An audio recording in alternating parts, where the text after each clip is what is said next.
Blizzard's famous team-based multiplayer online first-person shooter video game has just updated, and along with making Zarya's ult capable of actually killing half the roster, and forgetting once again to add the very important feature from the trailers where Widowmaker's butt inflates for added aim stability, they included a new character, Mr. Doomfist. The character is well known in the lore of Overwatch, the iconic Doomfist, having appeared in one of the cinematic advertisement trailers and ads for exhibits about him are in the game too. The name and mantle of Doomfist have been handed down from numerous characters to others in the past. Apparently Blizzard is so close to running out of names that now several characters just have to share. Many players have been asking how long it will take for Blizzard to run out of ideas for good characters and just put him in the game, and the answer was 40. Apparently Blizzard didn't do the usual thing they do when they run out of ideas and bring Illidan back again. And since the character just came out, I thought I should play him for the tiny amount of time I could possibly have played him in the few days he's been in the game proper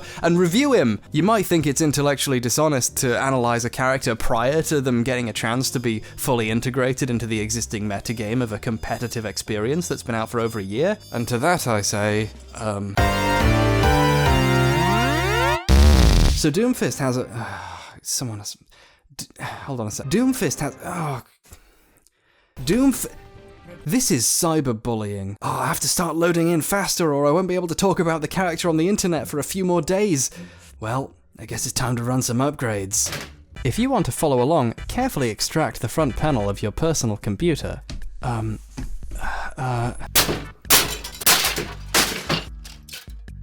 Watch for excess plexiglass. Remove old video card for future consumption.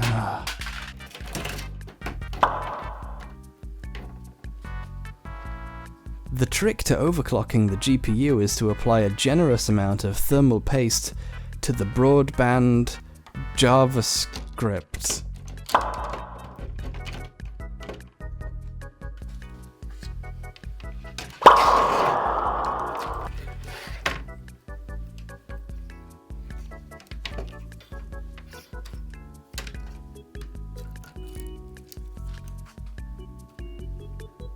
That's better. Much faster. Anyway, Doomfist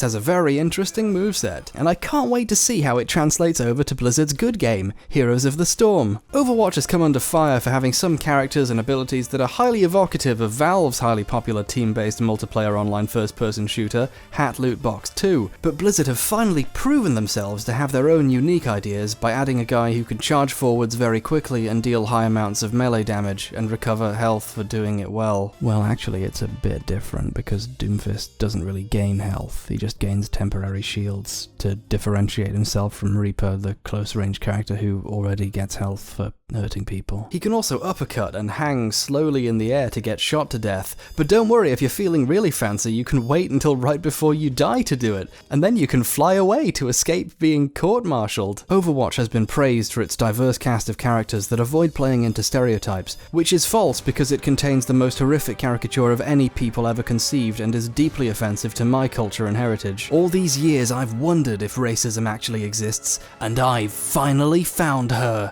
Trying to crash another party, love? You don't get to call things love! Only we get to call things love! Don't worry, loves. Cavalry's here.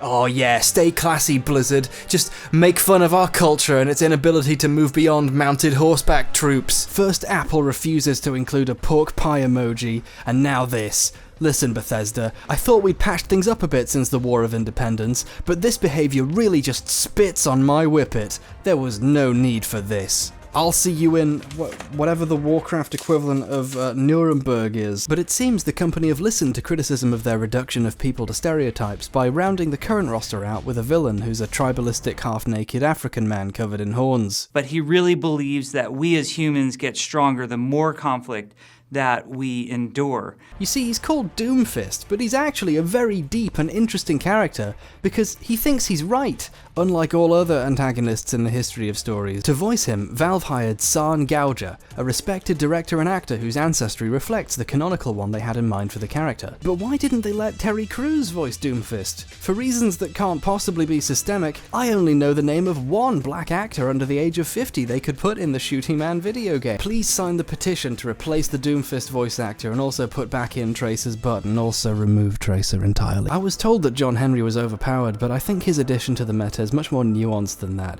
in that he's also rubbish and needs to be fixed. Doomfist's punch does feel good to use though, and he can even knock his enemy off cliffs, like Lucio the healer, only he can only do it to one person at a time, so he's not even as good a killer as the guy's fucking support class. I'm really not certain Overwatch needed another attack hero. We already had Genji Man, High Noon Man, Ghost Boy, Sight's dad, a racist caricature, and Sombra, a hacker so powerful that even your teammates disappear from the game when you pick her. To be honest, they could have made him have more health, deal a bit less damage, and maybe gain more shields from his abilities and make him a really interesting new tank type character.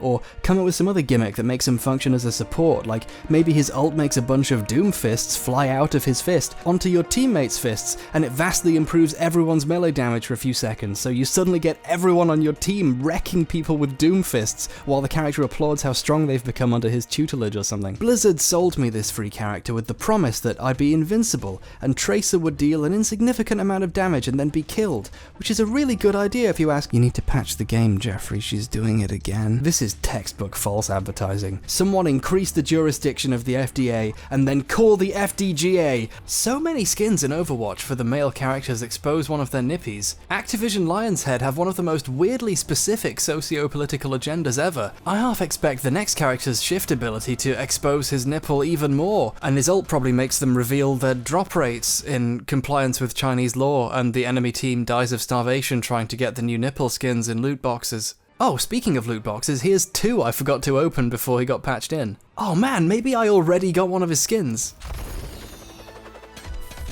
Oh, lovely, all the things that I already had, and they aren't even good things I already had. Oh boy, I'm so glad I bought this instead of Battleborn. It's taking a moment to load in. It could be the new...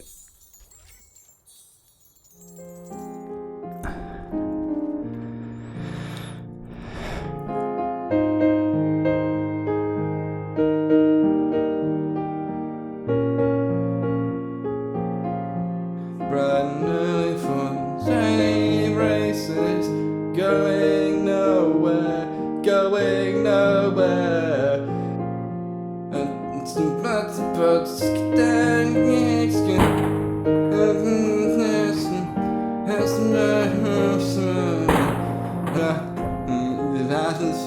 drown my sorrow, no tomorrow, no tomorrow. And I find it kind of funny. Oh, you think you're so hard, don't you, with your Doomfist skin and your ability to pick Doomfist in time to actually play him. Oh, you're so special, aren't you? But don't worry, fans of Brooklyn Nine-Nine. Just like the character says, defeat only helps you grow stronger. And I'm happy to announce there's one feature other critics haven't shown about Doomfist because they edit out all the footage where they die as him to make themselves look good. In keeping with the game's lore, when your first Doomfist dies, instead of respawning, a new character takes up his fist mantle. The actor all the memes predicted.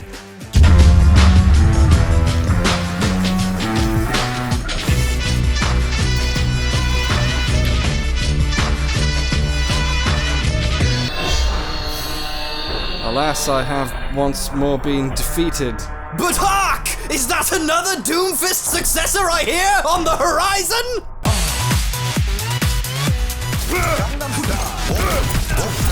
Tracer here, just in time, the cavalry's here!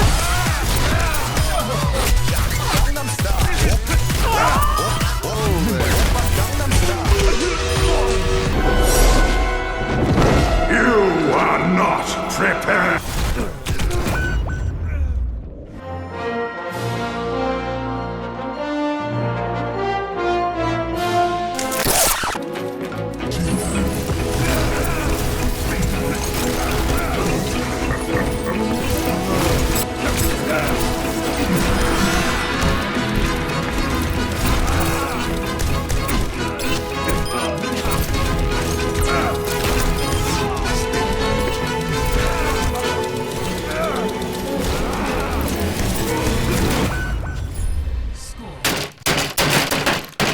I'm certain my problems with Mob Psycho 100 Punch Man will be solved when he's been out for more than a few days and I learn how to play him properly and the meta gets a hold of him and Blizzard inevitably patch and balance him more, but you need to be current to drive engagement with your channel, so I made the video now.